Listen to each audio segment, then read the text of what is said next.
વિસનગર તાલુકાના તરભવાડીના ધામ ખાતે ઐતિહાસિક પ્રાણ પ્રતિષ્ઠા મહોત્સવની ઉજવણી.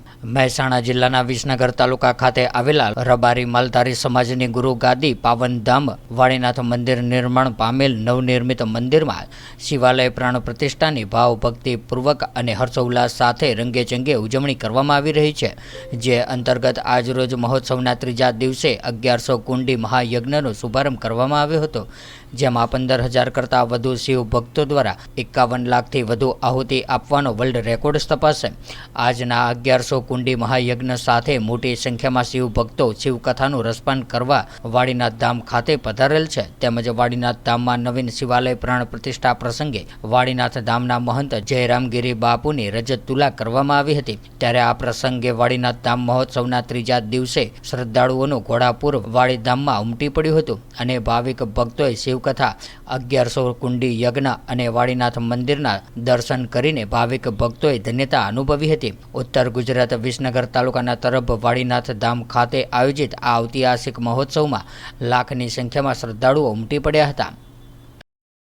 જેના પ્રચાર લગભગ 8 મહિનાથી આ યજ્ઞ થઈ રહ્યો હતો અને જ્યારે આ યજ્ઞ આખા ગુજરાતભરના અલગ અલગ વિસ્તારોમાંથી અલગ અલગ યજમાનો દ્વારા થઈ રહ્યો છે. આની અંદર 15,000 યજમાનો આહુતિ આપવાના છે. અત્યારથી તમે જોઈ શકો કેટલી મોટા પ્રકારમાં એ ભીડ પણ ઉમટી ચૂકી છે. અને આ યજ્ઞ એવો યજ્ઞ કે અતિરુદ્ર મહાયજ્ઞનો 15,000 યજમાનો, એટલે એ પણ એક વર્લ્ડ રેકોર્ડ થશે કે એક આવડો મોટો યજ્ઞ થતો હોય અને એની અંદર 15,000 યજમાનો આવીને આહુતિ આપતા હોય છે.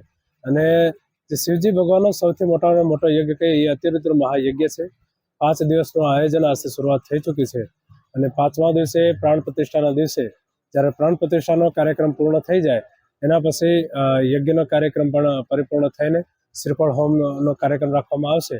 અને એના પછી મહત્વનું એ રાખ્યું છે કે જે યજમાનો આમાં આહુતિ આપી રહ્યા છે એમને ભેટ સ્વરૂપે સનાતન ધર્મથી જોડાઈ રહે, સનાતન સંસ્કૃતિથી જોડાઈ રહે, એના માટે એમને ભગવાન શિવની પ્રતિમા સહિત યંત્ર સહિત ભસ્મ અને માળા અર્પણ કરવામાં આવશે. અને એના પછી એક ગો યજ્ઞનું પણ આયોજન રાખવામાં આવેલ છે.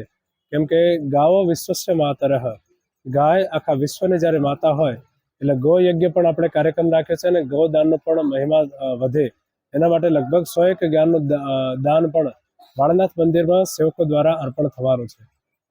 બાપુ તુલા કરવામાં આવી છે, આજે તુલા કરવામાં આવી છે. રજત તુલા અમારા સેવકો દ્વારા આજે રાખવામાં આવી હતી અને એનો મુખ્ય ઉદ્દેશ હતો કે એ રજત તુલા આપણે જે અર્પણ કરવામાં આવે છે વાળનાથ મંદિરમાં એ દીકરીઓના શિક્ષણ માટે, દીકરાઓના શિક્ષણ માટે અર્પણ કરવામાં આવશે.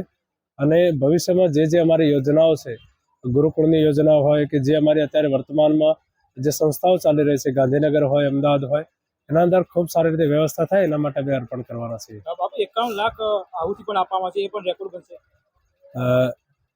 51 લાખ આહુતિ બ્રાહ્મણો અને યજમાનો સાથે મળીને આપવાના છે. અને 15,000 યજમાનો જે જોડાશે એટલે આહુતિનું પ્રમાણ એના કરતાં પણ વધી જવાનું છે. અને આ પણ એક વર્લ્ડ રેકોર્ડ થશે. આ 15,000 યજમાનો અલગ અલગ યજ્ઞ કુંડમાં જઈને આહુતિ આપશે. 1100થી વધારે બ્રાહ્મણ પણ એની અંદર આહુતિ આપી રહ્યા છે. અને જે વિશેષ પ્રકારના 20 કુંડ બનાવી રહ્યા છે એના અંદર 25 લાખથી વધારે આહુતિ પડવાની છે. એટલે આહુતિનું પ્રમાણ પણ ખૂબ મોટા પ્રમાણમાં વધી જશે.